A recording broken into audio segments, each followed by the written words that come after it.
They love the fact that people can't connect and build relationships and build wealth like how they used to because your social media presence and your social media influence is more important than the person that's sitting right next to you. They're going to be studying this time in the infancy stage of social media. They're going to be studying this 100, 200 years from now.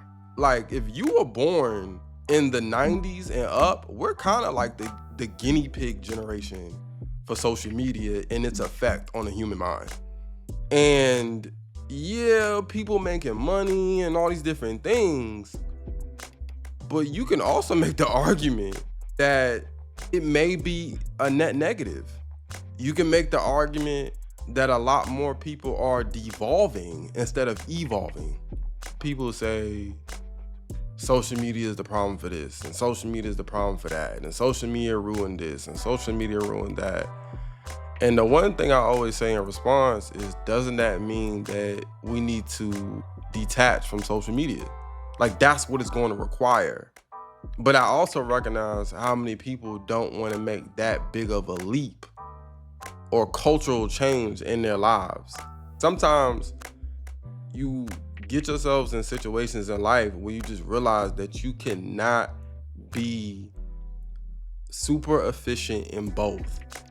You can't be as in tune as you need to be in your reality and in your parasocial relationships on social media, because I'm seeing the effects in real time. I'm 32 years old.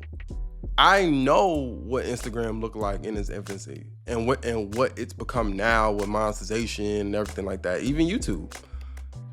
I've seen how the types of videos that people post and people make for clicks and to get paid has changed. I see how monetization has changed people. Yes, people want to create, but when you know you'll get paid out for a certain type of content, you're beholden now to that content because your livelihood depends on it. And that's why I always say that it's going to be a clear distinction moving forward with people who have social media addiction and people who don't. I think that you can already tell right now of people who get their opinions, their news, their stances on life, and mentalities on the world, all from social media. Y'all ever been talking to somebody and you ask them to expand on a particular opinion or a point, and then they reference social media? Like, oh, like, okay, you think this way. Okay, I'll give you that. Why do you think this way? And then they reference someone or some viewpoint that they only heard about on social media. It's like, no. I don't want to know what you heard. I want to know how you think. Those are two totally different things.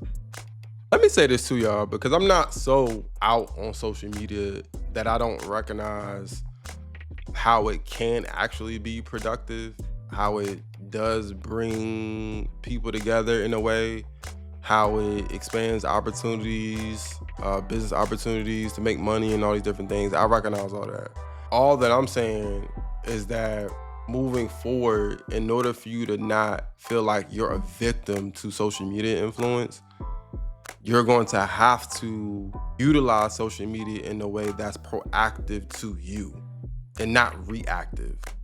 Because what kills me is when people go like, they are telling us to do this and they are telling us to do that. At this point, you choose what you're influenced by. And what society is telling you and me, you're gonna have to be a lot more intentional about being structured and disciplined in your life, because society is gonna present every single tool and resource for you to be distracted. Because capitalism loves the fact that you can't hold your attention to one thing for more than 10 seconds. They love the fact that you can't sit down and watch a movie without looking at your phone every 5 seconds. They love the fact that people can't connect and build relationships and build wealth like how they used to, because your social media presence and your social media influence is more important than the person that's sitting right next to you. So you're gonna have to actually be a lot more proactive if you want to have some sort of normalcy in how you think about the world, about your friendships, about your relationships, about your future. You're gonna have to be more intentional about the types of influences that you are ingesting on a day-to-day basis.